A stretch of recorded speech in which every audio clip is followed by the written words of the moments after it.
I saw a new heaven and a new earth, for the first heaven and the first earth had passed away, and there was no longer any sea. I saw the holy city, the new Jerusalem, coming down out of heaven from God, prepared as a bride beautifully dressed for her husband. And I heard a loud voice from the throne saying, "Now the dwelling of God is with men, and he will live with them. They will be his people, and God himself will be with them and be their God. He will wipe away every tear from their eyes. There will be no more death, or mourning, or crying, or pain, for the old order of things has passed away." He who was seated on the throne said, "I am making everything new." Then he said, "Write this down, for these words are trustworthy and true." He said to me, "It is done. I am the Alpha and the Omega, the beginning and the end. To him who is thirsty, I will give to drink without cost from the spring of the water of life. He who overcomes will inherit all this, and I will be his God, and he will be my son."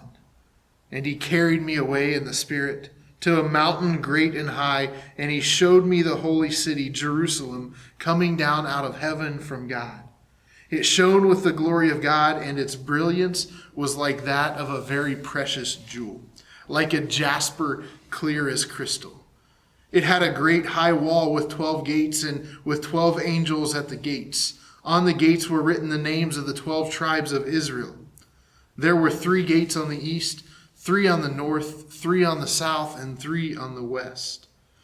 The 12 gates were 12 pearls, each gate made of a single pearl. The great street of the city was of pure gold, like transparent glass. I did not see a temple in the city, because the Lord God Almighty and the Lamb are its temple. The city does not need the sun or the moon to shine on it, for the glory of God gives it light, and the Lamb is its lamp. The nations will walk by its light, and the kings of the earth will bring their splendor into it. On no day will its gates ever be shut, for there will be no night there. The glory and honor of the nations will be brought into it. These are the final words of the Revelation of John.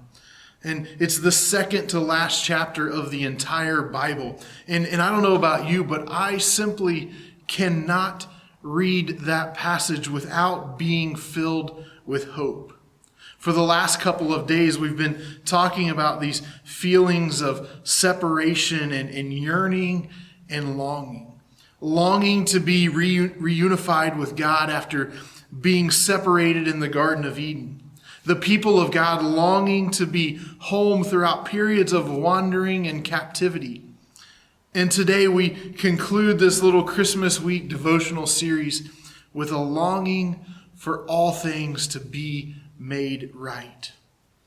And as I read this description that John so beautifully portrays, I also can't help but to read this in our current context, with our current context as the backdrop. And I can't help but think, we are not there yet.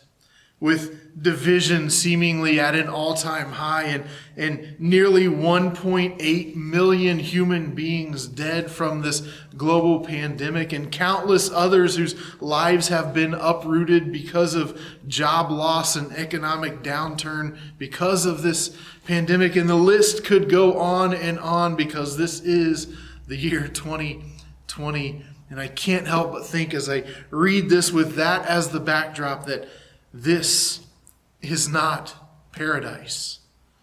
Things are not right. But can I tell you, this Christmas week and always, we have hope. That is who we are, who God's people are from generation to generation, whether it be waiting for descendants that are as numerous as the stars, or wandering through the desert, or wondering when the shackles of oppression would be removed. God's people have always been a people of hope.